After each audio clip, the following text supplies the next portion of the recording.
Côte d'Ivoire. Les Ivoiriens boycottent les cartes d'électeurs. Une présidentielle déjà sous tension? Bonjour à tous et bienvenue sur votre chaîne Information Univers, la chaîne qui décrypte l'actualité mondiale sans détour. Aujourd'hui, nous allons en Côte d'Ivoire, où la tension monte à l'approche de la présidentielle de 2025. Une nouvelle crise électorale semble se profiler à l'horizon. Les citoyens refusent massivement de retirer leurs cartes d'électeurs, dénonçant une élection jugée injuste et biaisée dès le départ. Depuis plusieurs semaines, le climat politique ivoirien est marqué par la colère et la frustration. La commission électorale indépendante a publié la liste provisoire des candidats retenus pour la présidentielle de 2025. Et là, c'est le choc. Plusieurs figures majeures de l'opposition, considérées comme des favoris du peuple, ont été exclues de la course.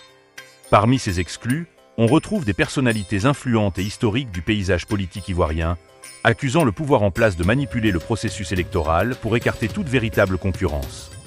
Face à cette situation, une partie importante de la population a décidé de boycotter le processus électoral. Dans plusieurs villes comme Abidjan, Bouaké ou encore Daloa, des citoyens refusent de retirer leur carte d'électeur. Pour eux, participer à cette élection reviendrait à légitimer une mascarade. Les témoignages sont clairs. Pourquoi voter si nos candidats ne peuvent même pas se présenter? On ne veut pas d'une élection jouée d'avance. Ces phrases se multiplient sur les réseaux sociaux où les hashtags #dièse-élection 2025CI, hashtag passant nos candidats et hashtag justice électorale font déjà le tour du web ivoirien. Cette contestation populaire inquiète à la fois les observateurs et la communauté internationale. Beaucoup craignent une escalade de tensions similaire à celle de 2010, lorsque le pays avait sombré dans une grave crise post-électorale. Les appels au calme se multiplient, mais la colère du peuple semble profonde. La méfiance vis-à-vis des institutions électorales est totale. Les partis d'opposition, quant à eux, dénoncent une élection verrouillée et exigent une révision complète de la liste électorale ainsi que la réintégration des candidats exclus. Cette situation révèle une chose: la Côte d'Ivoire se trouve à la croisée des chemins. Entre la volonté de stabilité politique et la soif de justice démocratique, le pays joue une partie décisive pour son avenir.